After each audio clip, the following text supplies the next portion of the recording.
ప్రభునందు ప్రియమైన వాళ్ళారా, ప్రభువైన యేసుక్రీస్తు నామములో మీ అందరికీ శుభాభివందనములు. ఈ ఉదయకాలంలో కలువరి కృపాసనం వద్దకు మేము ఆహ్వానించుచున్నాను. ద్వితీయోపదేశ కాండము 4వ అధ్యాయము 9వ వచనంలో, అయితే నీవు జాగ్రత్త పడము, నీవు కన్నులారా చూచిన వాటిని మరొకయుండునట్లును, అవి నీ జీవిత కాలం అంతయు నీ హృదయంలో నుండి తొలగిపోకుండానట్లును నీ మనస్సును బహు జాగ్రత్తగా కాపాడుకొనుము. నీ కుమారులకును నీ కుమారుల కుమారులకును వాటిని నేర్పమనే మాటను ఇక్కడ మనం చూస్తున్నాం.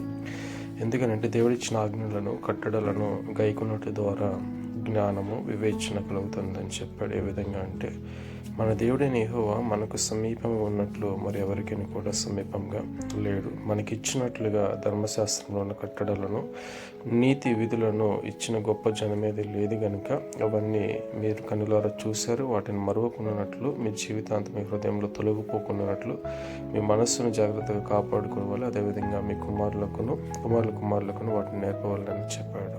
ఆమేన్.